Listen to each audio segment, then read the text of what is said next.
Salut et bienvenue dans mon garage. Aujourd'hui on va continuer et finir la petite série de vidéos sur le plan d'évacuation et aujourd'hui on va s'attaquer au PCR et au PCE, soit les points de chute rapprochés et les points de chute éloignés. Deux concepts encore une fois qui vont être extrêmement personnels puisque bien entendu on habite tous dans des milieux différents, dans des environnements différents, que ce soit en ville ou à la campagne, ça n'a pas d'importance, le concept va marcher.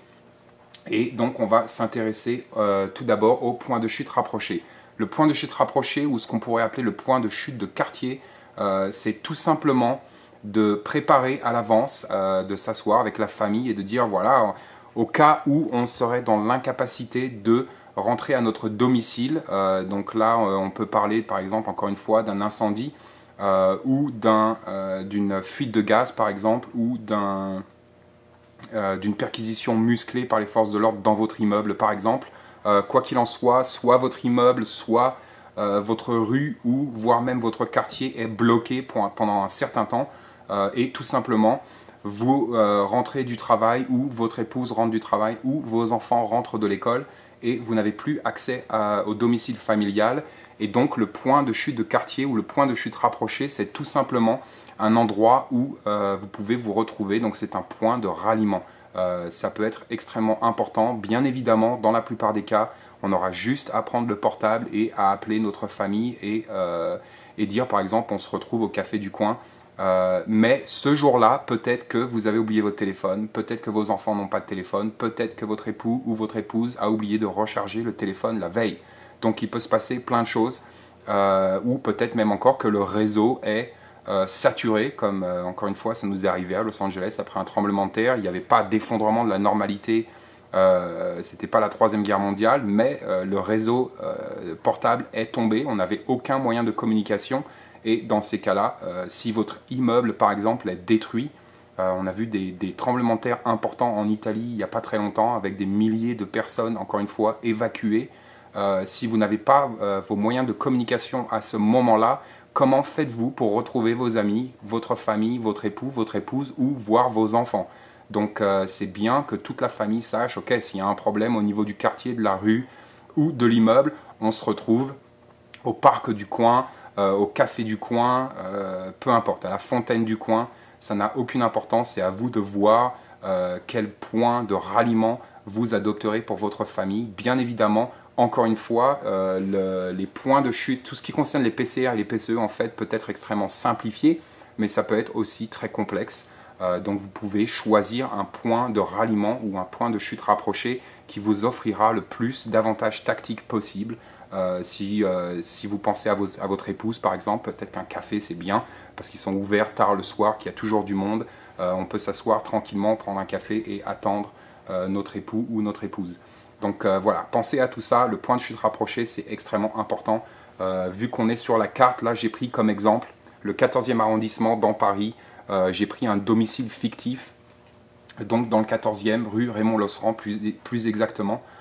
Et donc essayez d'avoir un point de chute de quartier qui est à 5-10 minutes à pied. Ne prenez pas un point de chute rapproché qui est trop près de votre immeuble, juste au cas où c'est tout le pâté de maison qui part.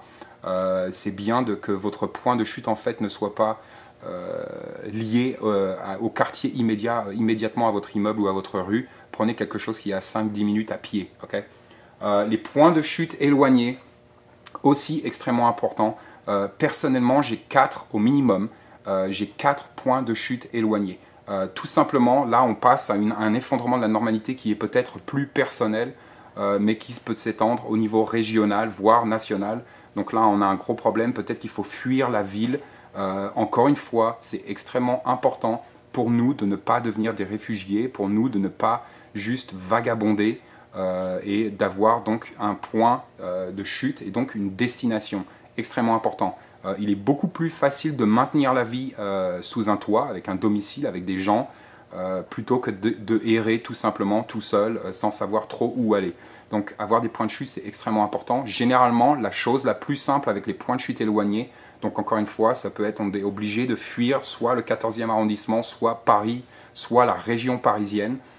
Mais donc c'est extrêmement important d'avoir des points de chute qui sont peut-être à l'est, à l'ouest, au nord, au sud, qui nous donnent plusieurs possibilités d'évacuation et de fuite.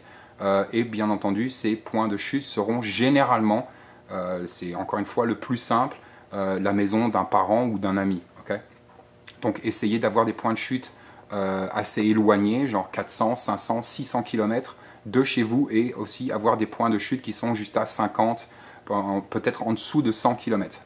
Donc vous pourrez rejoindre ces points de chute en vous donnant peut-être 3 jours à pied. Ce sera généralement le maximum, vu qu'on a vu les sacs d'évacuation. Ces sacs d'évacuation ne nous donnent que 72 heures d'autonomie.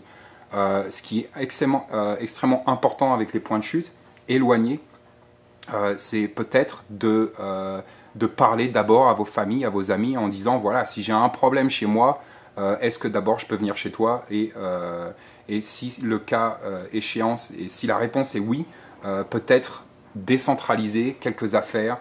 Et donc là, on reparle encore une fois de décentralisation, de la caisse de décentralisation, du kit de décentralisation, et peut-être de déposer aux 4 coins de la France, donc dans des points de chute éloignés chez vos amis, chez vos parents, mais ça peut être aussi des hôtels, ça peut être un terrain de camping tout simplement.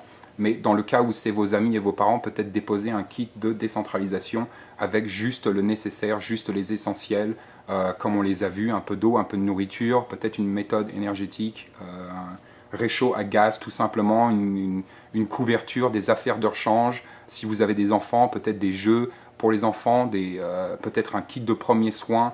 Si vous avez des soins spéciaux, des médicaments spéciaux, peut-être garder des médicaments dans ces points de chute. Donc voilà, ayez au minimum un point de chute. Tout le monde devrait avoir une deuxième solution si votre domicile, si votre base, si votre ferme, encore une fois, peu importe où vous habitez, c'est pas parce que vous habitez au milieu de la Corrèze, en plein milieu de nulle part, que votre base, que votre maison ne sera peut-être jamais détruite. Un incendie, encore une fois, ça arrive très très vite. Donc personne n'est immunisé et on devrait tous avoir un point de chute quelque part. Et donc généralement, ça va être nos amis et notre famille. Donc voilà pour les PCR et les PCE. Rappelez-vous de faire, encore une fois, l'étude et la projection sur vos cartes. Là, vu que j'ai pris l'exemple du 14e arrondissement, j'ai bien évidemment dessiné 3 routes d'évacuation extrêmement rapides. On est aussi très proche de la gare Montparnasse. Encore une fois, les voies de chemin de fer, c'est sans doute le meilleur moyen expéditif de quitter la ville si on n'a plus accès à nos véhicules. Peut-être que vous n'avez pas d'essence dans le véhicule, peut-être que toutes les routes sont bloquées. C'est un moyen extrêmement efficace de partir de la ville. Généralement, les voies de chemin de fer seront directes. Donc c'est une sortie directe de la ville. Ça peut être extrêmement intéressant.